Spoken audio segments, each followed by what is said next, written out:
नमस्कार, स्वागत है आपका। आप देख रहे हैं गुड न्यूज टुडे। आपके साथ मैं हूं रेखा कड़ाकोटी और वक्त है आपके खास कार्यक्रम गुड लक टुडे का, जहां पर स्टूडियो में मेरे साथ मौजूद होते हैं पंडित शैलेंद्र पांडे जी। बहुत बहुत स्वागत है पंडित जी आपका इस खास शो में। नमस्कार।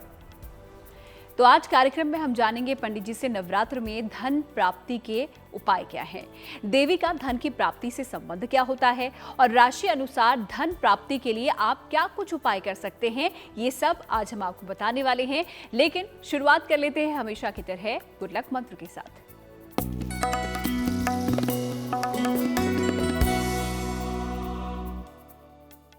घर में कभी भी दरवाजे पर या दरवाजे के पास, चाहे वो खिड़की वाला दरवाजा हो, चाहे वो घर में घुसने वाला दरवाजा हो, कमरे में घुसने वाला दरवाजा हो, दरवाजे पर, दरवाजे के पास घड़ी या कैलेंडर मत लगाइए।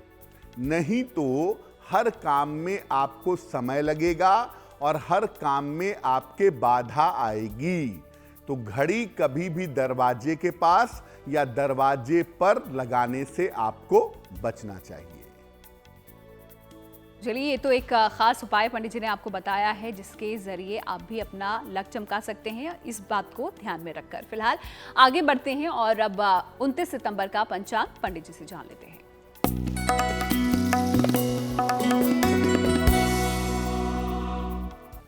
दिनांक 29 सितंबर 2022, दिन बृहस्पतिवार, तिथि है आश्विन शुक्ल पक्ष की चतुर्थी तिथि, नक्षत्र है विशाखा नक्षत्र, चंद्रमा तुला राशि में संचरण कर रहे हैं रात के 11:24 तक। राहु काल का समय दोपहर के 1:30 से लगभग 3 बजे तक। दक्षिण दिशा की तरफ यात्रा करने की मनाही है, लेकिन अगर यात्रा करना जरूरी है, मजबूरी है, तो जरा सी पीली सरसों खाकर और भगवान का स्मरण करके यात्रा करेंगे तो मुश्किल से बचे रहेंगे। तो चलिए, पंचांग पंडित जी ने आपको बता दिया है। अगर आप भी चाहते हैं कि आपका दिन शुभ बीते तो इस पंचांग को आप जरूर फॉलो कीजिएगा। तो नवरात्र के इस खास मौके पर देवी के अलग अलग स्वरूपों के बारे में भी हम पंडित जी से जानते हैं और आज जो स्वरूप है वो चौथे दिन का स्वरूप है। आइए जानते हैं पंडित जी से कि चौथे दिन के स्वरूप क्या है देवी का और उसकी महिमा क्या है। पंडित जी। बिल्कुल रेखा, देवी का जो चौथा स्वरूप है उनको कहते हैं माता कूष्मांडा।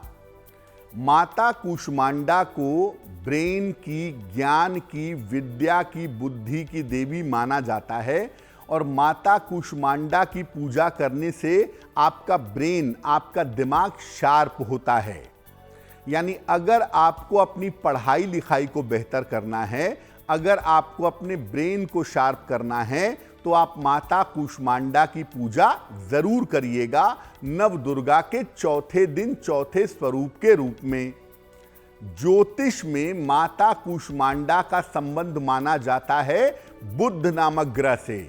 इसलिए इनकी पूजा में अगर आप हरे फल का इस्तेमाल करें, हरे वस्त्रों का प्रयोग करें, इन्हें हरी इलायची अर्पित करें, या कूष्मांड कहते हैं कुम्हड़े को, अगर हरा कुम्हड़ा भी अर्पित करें तो आपके लिए बहुत शुभ होगा। और अगर बुध संबंधी कोई भी समस्या आपको परेशान कर रही है तो हरी इलायची, कम से कम 2 हरी इलायची माता कूष्मांडा को अर्पित करके आप प्रार्थना करेंगे, बुद्ध संबंधी बाधाएं आपकी दूर होंगी। और अगर आपको शिक्षा में, प्रतियोगिता में सफलता चाहिए, अपने ज्ञान को, अपने ब्रेन को शार्प करना है, तो माता कूष्मांडा की पूजा जरूर करिएगा। उनको हरे रंग का वस्त्र या हरे रंग के धागे अर्पित करिएगा और चौथे दिन की पूजा के बाद इसको बांध लीजिएगा, आपको लाभ होगा।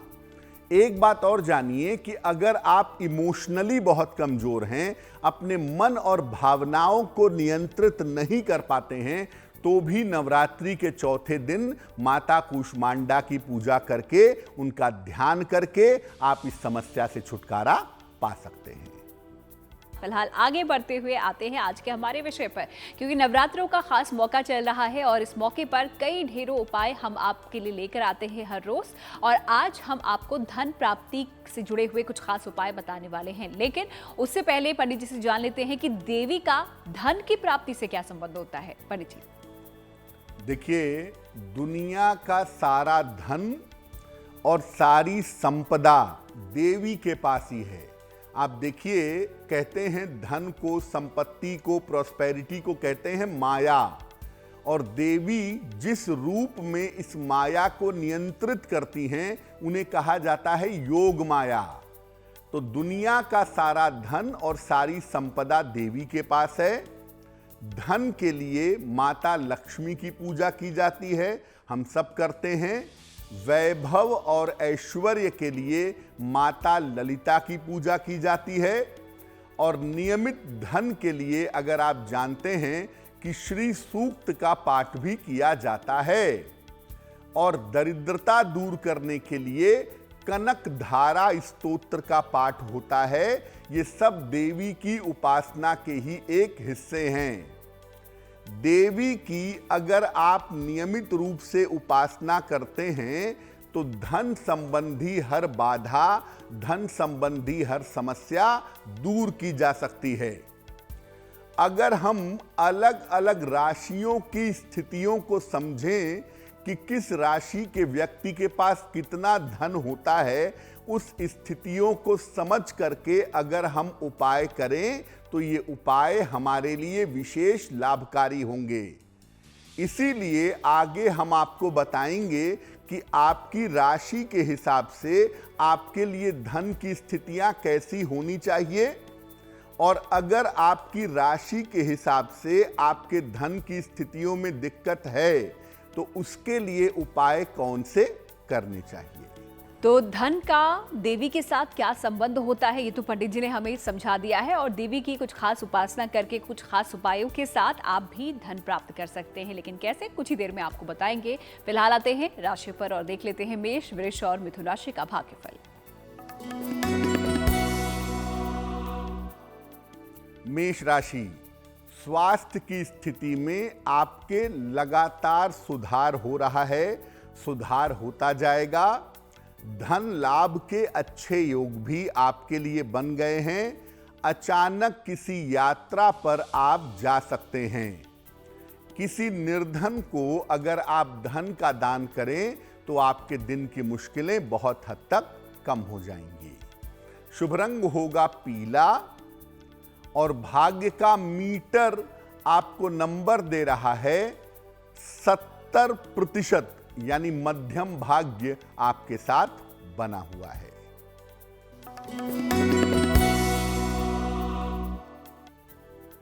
वृषभ राशि, काम में आपके काफी व्यस्तता रहने वाली है। धन लाभ के बड़े अच्छे योग आपके लिए बने हुए हैं। परिवार की तमाम समस्याओं में आपके सुधार होता दिख रहा है। भगवान को अगर आप पीले फूल अर्पित करके प्रार्थना करें तो आपका दिन और भी ज्यादा बेहतर होगा। शुभ रंग होगा सफेद, और भाग्य का मीटर आपको नंबर दे रहा है 65%, यानी जितनी मेहनत करेंगे उतना ही आपको लाभ होगा।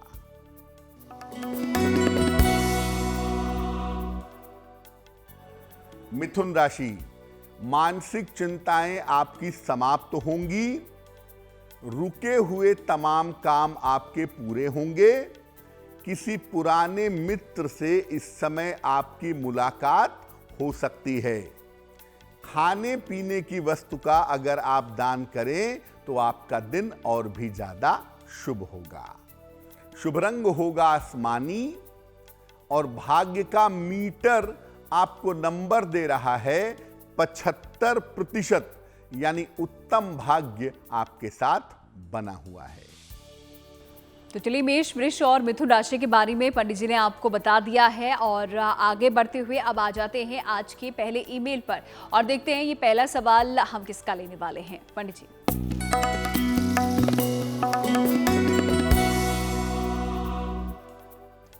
आज का जो पहला प्रश्न है ये मीनाक्षी जी ने हमें लिखा है और मीनाक्षी जी ये मेल हमें मुंबई से लिखती हैं। इनकी जन्म की तारीख है 31 जुलाई 1976, 1976। जन्म का समय है लगभग दोपहर के 2 बजे और जन्म का स्थान है मुंबई। ये कह रही हैं कि प्रॉपर्टी लेने के लिए, प्रॉपर्टी खरीदने के लिए बहुत समय से प्रयास कर रही हैं, लेकिन उसमें इनको सफलता नहीं मिल पा रही है, तो संपत्ति का लाभ इनको कब होगा। दूसरा प्रश्न ये पूछ रही हैं कि इनका भविष्य कैसा है और आने वाले समय में इनकी आर्थिक स्थिति कैसी रहेगी। मीनाक्षी जी, सबसे पहले बता दूं कि इसी साल के अंत में यानी 2022 के नवंबर दिसंबर के महीने में आप कोई बना बनाया फ्लैट या कोई बना बनाया मकान खरीद पाएंगी, यानी अगले 2 से 2.5 महीने में आपकी संपत्ति प्राप्ति की इच्छा पूरी हो जाएगी। दूसरी बात यह है कि आपकी कुंडली में धन को लेकर के आने वाले समय में कोई ऐसी कठिनाई, कोई ऐसी मुश्किल दिखाई नहीं दे रही है जिसकी चिंता की जाए। फाइनेंशियली आपका आने वाला समय अच्छा है। आपके साथ जो सबसे बड़ी मुश्किल है कुंडली में, वो है आपके स्वास्थ्य की, जिसमें उतार चढ़ाव कुंडली में आपके दिखाई दे रहा है। तो हमें मुख्यतः आपके उतार चढ़ाव वाले हिस्से को बेहतर करना पड़ेगा। एक पन्ना बनवा करके पहने, लगभग 6 से 8 रत्ती का पन्ना चांदी की अंगूठी में, दाहिने हाथ की सबसे छोटी उंगली में, बुधवार की शाम को एक पन्ना बनवा के पहने। सुबह और शाम दोनों समय नमः शिवाय का जप करें और हर शनिवार की शाम को पीपल के वृक्ष के नीचे सरसों के तेल का दीपक जलाएं, तो आपको सफलताएं अवश्य प्राप्त होंगी। तो आप लोगों के ईमेल्स हम हर रोज़ अपने एपिसोड्स में लेते हैं, तो अगर आप भी कुछ पूछना चाहते हैं पंडित जी से, लिख भेजिए उसे और भेज दीजिए इस ईमेल आईडी पे जो कि आपकी स्क्रीन पर आपको नज़र आ रही है। अब आते हैं धन प्राप्ति के उपाय पर, क्योंकि देवी का धन के साथ क्या संबंध होता है ये तो हमने पंडित जी से समझा और साथ ही साथ ये भी समझा कि अगर आप अच्छे से उपासना करें, पूजा पाठ करें, कुछ खास उपाय करें तो आप भी धन प्राप्त कर सकते हैं। और राशि के अनुसार अब जान लेते हैं पंडित जी से कि अगर आपकी राशि मेष, सिंह या धनु है तो देवी की उपासना क्या, किस प्रकार आपको करनी चाहिए और क्या उपाय आपको करने चाहिए धन प्राप्ति के लिए। पंडित जी देखिए, अगर आपकी राशि मेष है, सिंह है या धनु है, तो इसका मतलब आपकी राशि अग्नि तत्व की राशि है। क्या खास बात है इनकी? सामान्यतः मेष, सिंह और धनु राशि वालों के पास धन तो जरूर होता है, लेकिन धन प्राप्त करने के लिए काफी संघर्ष करना पड़ता है। यानी अगर 1 साल में पैसा बढ़ने वाला है तो वो 2 साल में बढ़ेगा, 3 साल में बढ़ेगा। यानी पैसा मिलेगा तो जरूर, लेकिन सामान्य से ज्यादा मेहनत इनको धन प्राप्ति के लिए करनी पड़ती है। देखिए, धन अगर आप चाहते हैं, आपकी राशि मेष, सिंह या धनु है, तो नवरात्रि में आपको माता दुर्गा की पूजा लाल फूलों से करनी चाहिए। आप लाल फूल अर्पित करके देवी से धन की प्रार्थना करेंगे, आपकी धन की कामना पूरी होगी। नियमित रूप से देवी की आरती आपको जरूर करनी चाहिए। अगर आप नियमित रूप से देवी की आरती करें तो उससे भी आपको लाभ होगा। नवरात्रि जब समाप्त हो जाए तो उसके बाद भी आप हर मंगलवार को माता दुर्गा की उपासना करें, लाल फूलों से उनकी आरती करते रहें।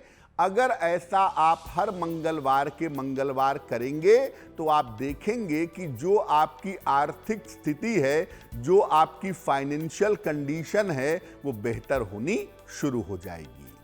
तो मेष, सिंह और धनु वाले लाल फूलों का प्रयोग करके देवी की उपासना करेंगे और सामान्यतः हर मंगलवार को अगर देवी की उपासना करेंगे तो इनके लिए शुभ होगा।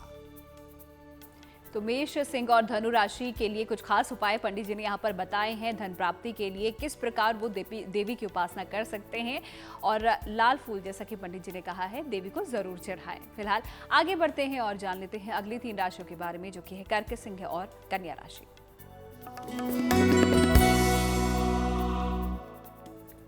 कर्क राशि, महत्वपूर्ण काम अभी कुछ समय के लिए आपके रुक सकते हैं। परिवार में बेवजह की अशांति हो सकती है। जल्दबाजी में अगर आप निर्णय न लें तो आप फायदे में रहेंगे, इसलिए निर्णय लेने से बचिएगा। किसी निर्धन व्यक्ति को अगर आप केले का दान कर दें तो आपका दिन और भी ज्यादा शुभ होगा। शुभ रंग होगा चांदी जैसा रंग और भाग्य का मीटर आपको नंबर दे रहा है 60%, यानी मेहनत ज्यादा होगी, भाग्य थोड़ा कम रहेगा।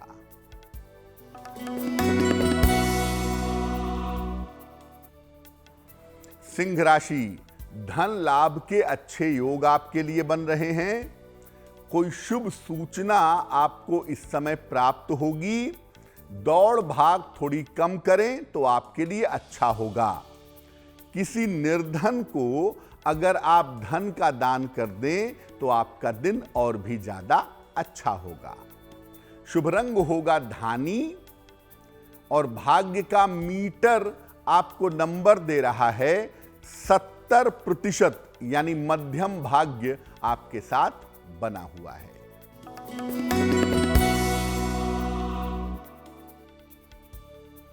कन्या राशि, फंसा हुआ धन, रुका हुआ धन मिल सकता है। इस समय आपके कार्यों की बाधाएं समाप्त होंगी। परिवार की तमाम समस्याएं आपकी हल होंगी। किसी निर्धन को अगर थोड़े से धन का दान कर दें तो आपका दिन और भी ज्यादा शुभ होगा। शुभ रंग होगा गुलाबी और भाग्य का मीटर आपको नंबर दे रहा है 80%, यानी बहुत अच्छा भाग्य आपके साथ बना हुआ है। तो कर्क, सिंह और कन्या राशि के जो जातक हैं उनके लिए उनका दिन कैसा रहने वाला है पंडित जी ने बता दिया है। और आगे बढ़ते हुए अब आते हैं आप लोगों के सवाल पर, यानी कि अगले ईमेल पर। देखते हैं ये सवाल हमें किसने भेजा है पंडित जी।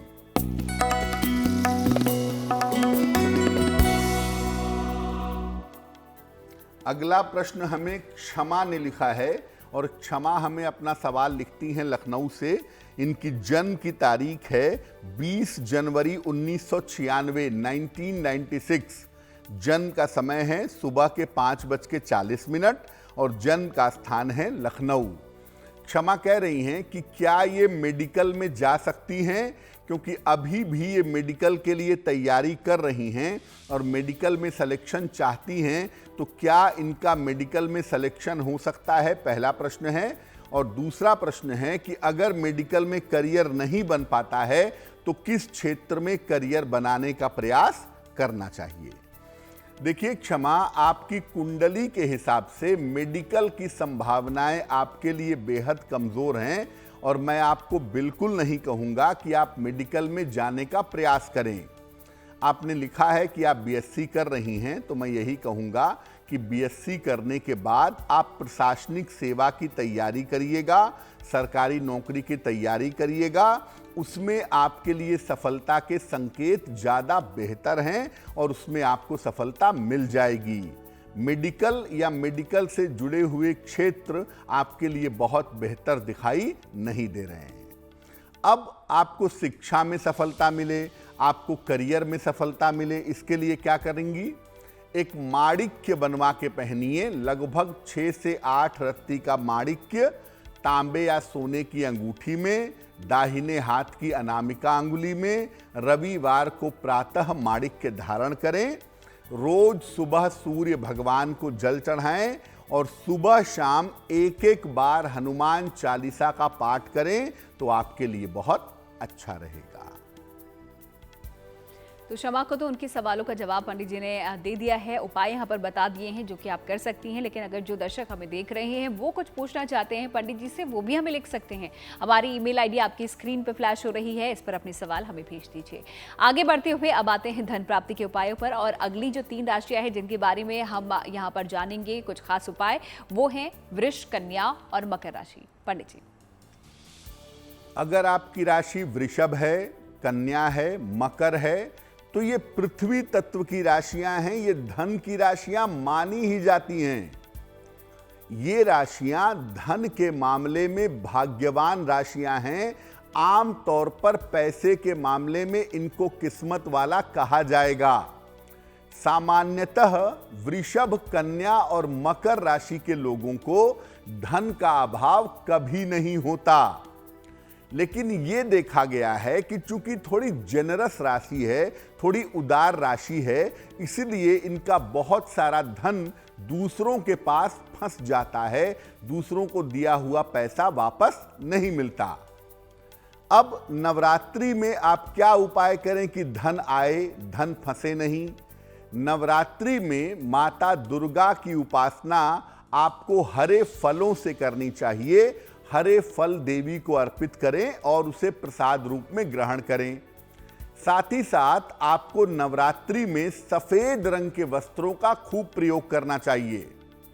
नवरात्रि के अलावा सामान्य दिनों में हर शुक्रवार को देवी की उपासना जरूर करिएगा। नवरात्रि के अलावा सप्ताह में एक दिन शुक्रवार को माता की उपासना करिएगा, माता से प्रार्थना करते रहिएगा। आपको सामान्यतः धन का अभाव नहीं होगा।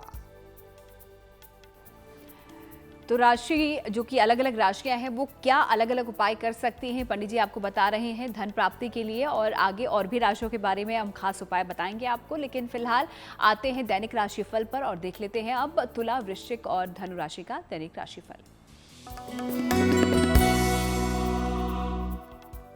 तुला राशि, मान सम्मान और यश की प्राप्ति के संकेत आपके लिए दिखाई दे रहे हैं, यानी सम्मान मिलेगा आपको। आकस्मिक धन लाभ के योग भी आपके लिए बने हुए हैं। महत्वपूर्ण काम इस समय आपके बन जाएंगे। भगवान को अगर आप पीले फूल अर्पित कर दें तो आपका दिन और भी ज्यादा शुभ होगा। शुभ रंग होगा नीला और भाग्य का मीटर आपको नंबर दे रहा है 90%। सबसे ज्यादा भाग्य आपके साथ बना हुआ है।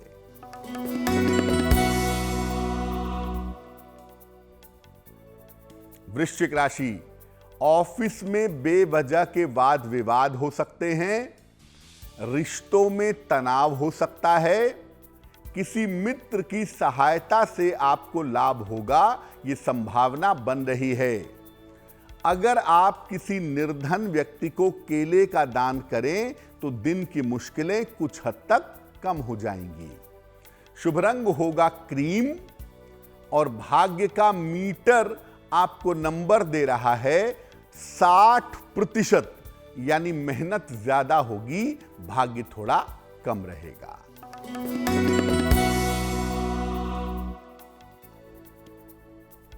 धनु राशि, धन की स्थिति में आपके सुधार दिखाई दे रहा है। करियर में कुछ बदलाव इस समय हो सकता है। शिक्षा पर अपना ध्यान आपको बनाए रखना चाहिए। किसी निर्धन को अगर आप धन का दान कर दें तो आपकी मुश्किलें बहुत हद तक कम हो जाएंगी। शुभ रंग जिसका प्रयोग करेंगे वो होगा लाल और भाग्य का मीटर आपको नंबर दे रहा है 70%, यानी मध्यम भाग्य आपके साथ बना हुआ है। तो चलिए आखिरी 3 राशि मकर, कुंभ, मीन राशि के बारे में भी हम बताएंगे, और जो बाकी बची राशियां हैं जिनके उपाय अभी पंडित जी ने नहीं बताए हैं उसके लिए भी आपको थोड़ा सा इंतजार अभी और करना होगा। फिलहाल आते हैं अगले ईमेल पर, देख लेते हैं अगला ईमेल हमें किसने भेजा है, क्या कुछ वो पूछना चाह रहे हैं पंडित जी।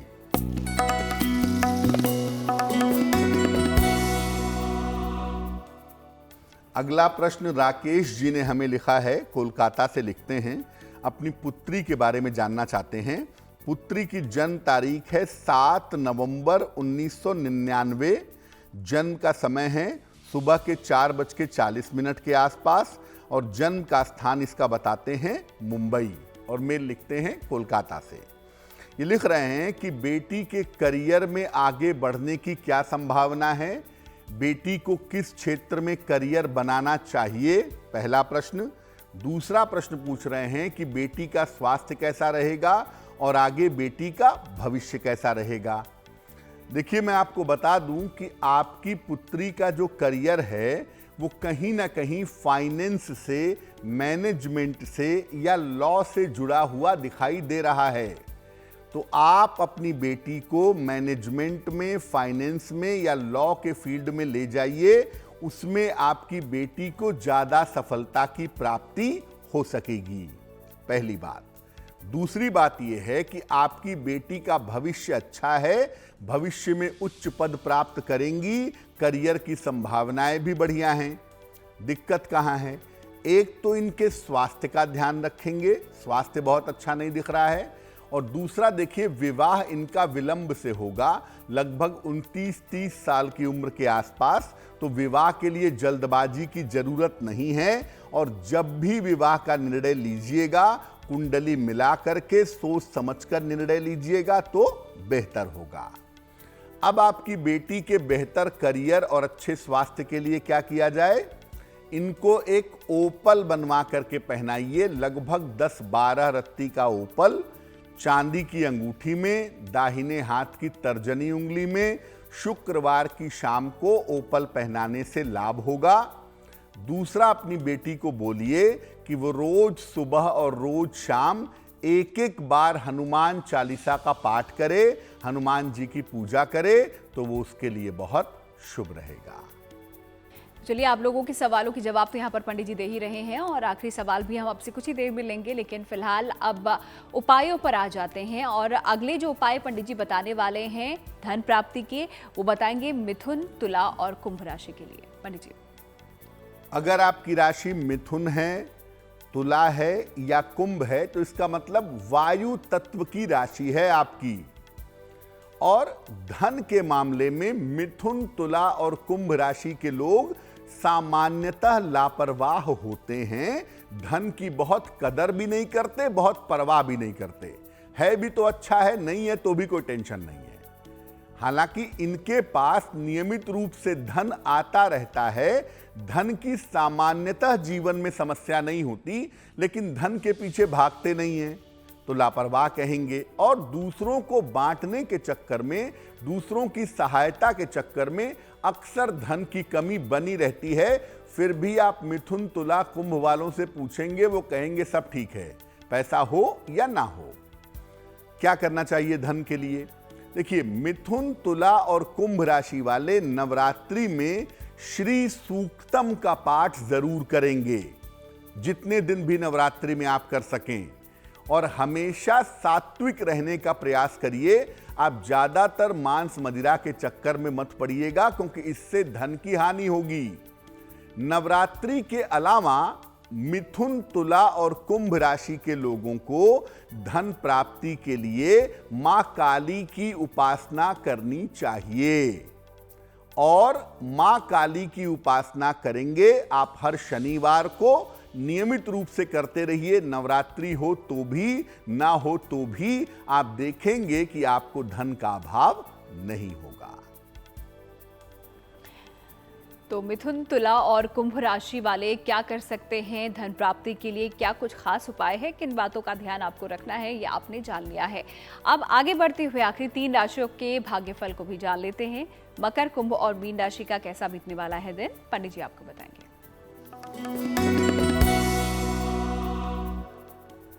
मकर राशि, करियर की स्थिति आपकी पहले की तुलना में जरूर बेहतर हो रही है।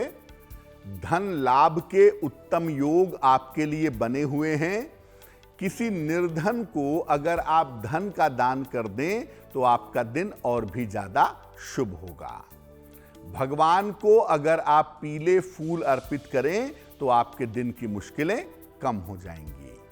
शुभ रंग होगा हरा और भाग्य का मीटर आपको नंबर दे रहा है 80%, यानी उत्तम भाग्य, काफी अच्छा भाग्य आपके साथ बना हुआ है।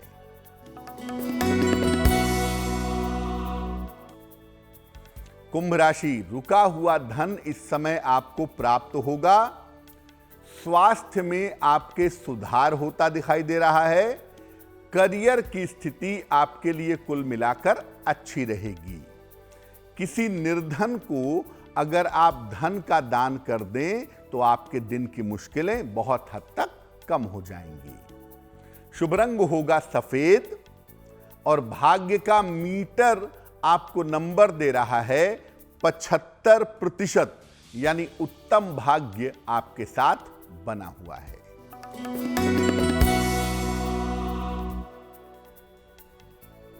मीन राशि, जीवन साथी से बेवजह के मतभेद हो सकते हैं। स्वास्थ्य का अपने ध्यान बनाए रखिएगा। महत्वपूर्ण काम अभी 1-2 दिन के लिए टाल दें तो ज्यादा बेहतर होगा। केले का दान अगर किसी निर्धन व्यक्ति को करें तो दिन की मुश्किलें काफी हद तक कम हो जाएंगी। शुभ रंग होगा सुनहरा और भाग्य का मीटर आपको नंबर दे रहा है 60%, यानी मेहनत ज्यादा होगी, भाग्य थोड़ा कम रहेगा। तो सभी राशियों के बारे में पंडित जी ने आपको बता दिया है कि आप लोगों का भाग्य कितना साथ देने वाला है, दिन आपका कैसा बीतने वाला है। अब आगे बढ़े उससे पहले आपको बता दें कि कुछ ही देर में आपको महाउपाय भी हम बताएंगे, लेकिन उससे पहले वक्त हो गया है आज के आखिरी ईमेल का। देखते हैं आखिरी ईमेल और ये आज का आखिरी सवाल हमें किसने भेजा है। पंडित जी,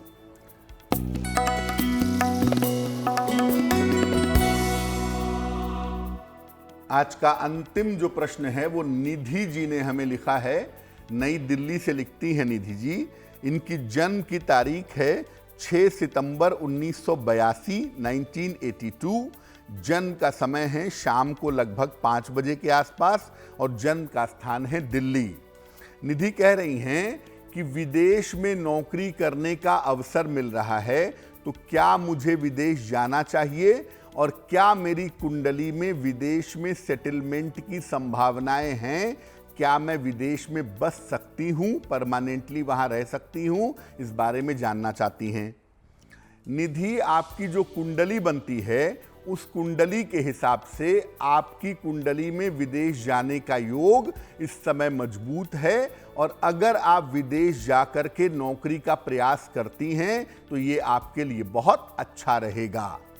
विदेश में सेटलमेंट की संभावना देखिए नहीं है। आप लंबे समय तक, लगभग अगले 3.5-4 साल तक विदेश में रह कर के अच्छी नौकरी कर पाएंगी, अच्छा पैसा कमा पाएंगी, लेकिन विदेश में परमानेंटली सेटल होने के योग आपकी कुंडली में नहीं बनते हैं।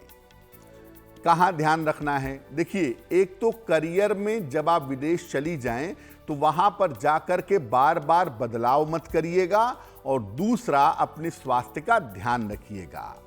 2 उपाय करिए। सुबह शाम दोनों समय 108 बार नमः शिवाय का जप करिए। सुबह 108 बार, शाम को 108 बार। और एक मोती बनवा के पहन लीजिएगा, लगभग 10-12 रत्ती की मोती, चांदी की अंगूठी में, दाहिने हाथ की सबसे छोटी उंगली में। शुक्ल पक्ष के सोमवार की रात को मोती पहनना आपके लिए बेहतर होगा। चलिए, आज के जो ईमेल्स थे वो यहीं पर समाप्त होते हैं, लेकिन अगर आप कुछ भेजना चाहते हैं, कुछ पूछना चाहते हैं तो अभी भी आप लिख सकते हैं, क्योंकि हर रोज़ आप लोगों के सवाल, आप लोगों के ईमेल्स हम यहाँ पर लेते हैं और आपको कुछ खास उपाय पंडित जी देते हैं। फिलहाल आगे बढ़ते हुए अब आते हैं धन प्राप्ति के उपायों पर। जो अगली 3 राशियां हैं जिनके बारे में पंडित जी उपाय बताने वाले हैं वो है कर्क, वृश्चिक और मीन राशि। पंडित जी, अगर आपकी राशि कर्क है, वृश्चिक है या मीन है तो आप जल तत्व के व्यक्ति हैं। देखिए, इनके पास जीवन में शुरू से लेके अंत तक पैसा रहता है।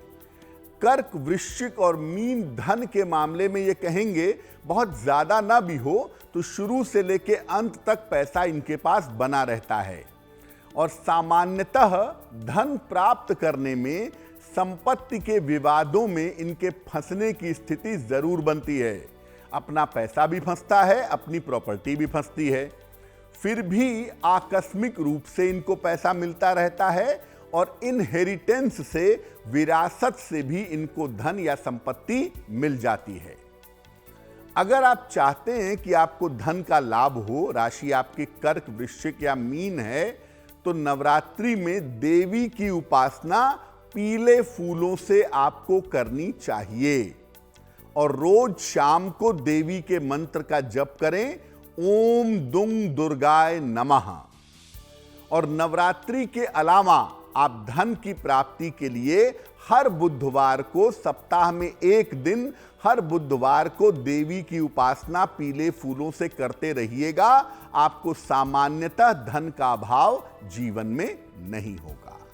तो कर्क, वृश्चिक और मीन राशि वाले क्या कुछ खास उपाय कर सकते हैं देवी को प्रसन्न करने के लिए, ताकि धन प्राप्ति हो और जो धन का आगमन है वो बना रहे? ये पंडित जी ने आपको बता दिया है। तो अलग अलग राशियों के बारे में आज हमने जाना कि धन किस तरीके से वो प्राप्त कर सकते हैं इस नवरात्रों पर देवी की कुछ खास उपासना करके। तो धन प्राप्ति के उपाय हम पंडित जी से यहाँ पर जान रहे हैं, अलग अलग राशियों अनुसार भी। लेकिन पंडित जी, हमने देखा है अक्सर अगर धन के लिए किसी भी तरीके की पूजा करनी होती है तो सभी लोग माँ लक्ष्मी की पूजा अर्चना करते हैं। तो क्या नवरात्रि के दौरान भी यहाँ पर लक्ष्मी पूजन किया जा सकता है, लक्ष्मी की पूजा अर्चना की जा सकती है धन प्राप्ति के लिए? बिल्कुल की जा सकती है रेखा, और नवरात्रि में भी माँ लक्ष्मी की पूजा होती है। जो नवरात्रि के पहले 3 दिन होते हैं वो माता दुर्गा के होते हैं या माता पार्वती के होते हैं। अगले 3 दिन जो होते हैं वो माता लक्ष्मी के होते हैं और अंतिम 3 दिन जो होते हैं वो माता सरस्वती के होते हैं। तो मुख्यतः नवरात्रि के चौथे, 5वें और 6वें दिन आप माता लक्ष्मी की विशेष पूजा कर सकते हैं। और चौथे, 5वें, 6वें दिन अगर आप माता लक्ष्मी की पूजा करें, उनके सामने श्री सूक्त का पाठ करें या इंद्रकृत लक्ष्मी स्तोत्र, इंद्रकृत लक्ष्मी स्तोत्र, अगर इसका पाठ आप नवरात्रि में करते हैं तो आपकी धन की बाधाएं दूर होंगी। चौथे, 5वें, 6वें दिन तो करना अच्छा है ही, लेकिन वैसे भी आप नवरात्रि में अगर रोज भी पूजा करना चाहें तो मैं हमेशा कहता हूं कि नवरात्रि की पूजा रात्रि की पूजा है, इसलिए रोज रात्रि में भी अगर आप माँ लक्ष्मी की पूजा करें तो अपनी धन संबंधी बाधाओं को आप निश्चित रूप से दूर कर सकते हैं। फिलहाल आगे बढ़ते हैं और अब जानते हैं उनके बारे में पंडित जी से जिनका जन्मदिन आता है 29 सितंबर को। उनके लिए साल कैसा रहेगा, आइए जानते हैं।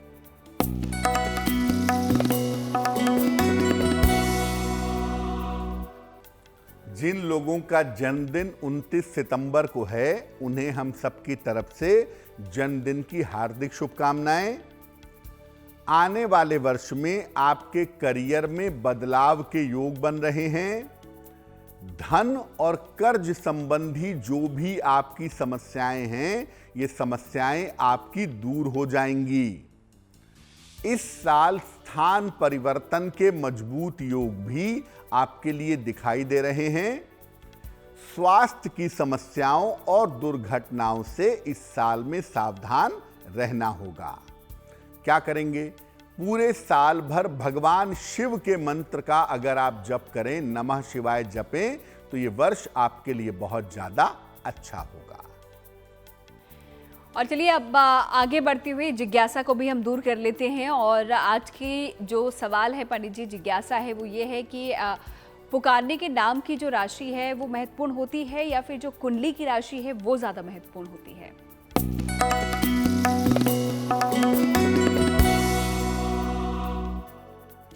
अब होता क्या है कि किसी का नाम है, मान लिया कविता, मिथुन राशि हो गई नाम से, क अक्षर से, और उसकी कुंडली की जो राशि है वो मान लिया धनु हो गई।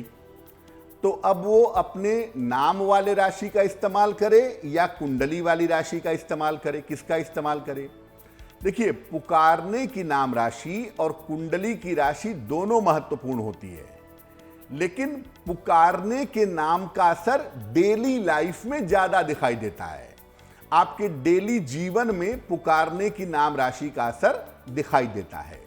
लेकिन अगर आप सूक्ष्म गणना करना चाहते हैं, चंद्र बल निकालना है, तारा बल निकालना है, विवाह करना है, कोई शुभ कार्य करना है या कोई सूक्ष्म कैलकुलेशन करना है, तो उसमें कुंडली की राशि ही काम करेगी, उसमें नाम राशि काम नहीं करेगी। और चलिए, जिज्ञासा जो थी पंडित जी ने यहाँ पर हमारी दूर कर दी है। अब आगे बढ़ते हैं और जानते हैं शुभ पहर 29 सितंबर यानी कि बृहस्पतिवार का क्या है, ताकि अगर आप कुछ शुभ कार्य करना चाहते हैं तो इस दौरान कर सके। पंडित जी।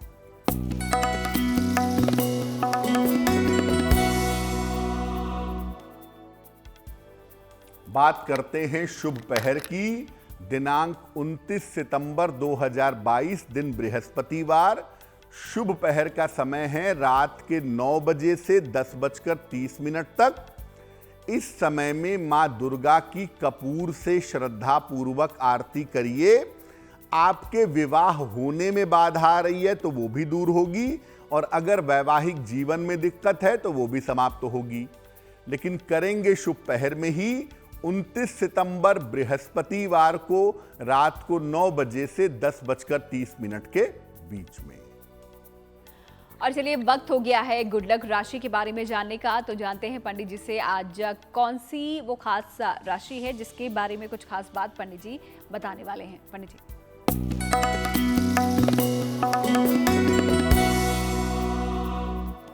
अब हम आपको बताएंगे अलग अलग राशियों की कमजोरी क्या है और उस कमजोरी से निपटने के उपाय क्या हैं। आज की जो गुड लक राशि है वो है मेष राशि। इनकी सबसे बड़ी कमजोरी क्या है? जीवन में चंचलता बहुत होती है, अस्थिर होते हैं, एक जगह पर टिक करके काम नहीं कर पाते हैं। इस समस्या को दूर करने के लिए अगर ये भगवान सूर्य की उपासना करें तो इनको विशेष फायदा हो सकता है। तो चलिए, मेष राशि जो कि आज की हमारी गुड लक राशि थी, उनकी कमजोरी क्या है ये पंडित जी ने बताया, और उस कमजोरी को दूर करने के लिए क्या उपाय वो लोग कर सकते हैं ये भी आपने जान लिया है। कार्यक्रम के आखिरी पड़ाव पर हम हैं और यहाँ पर पंडित जी आपको देते हैं एक महा उपाय। तो जानते हैं उनसे आज का महा उपाय क्या है।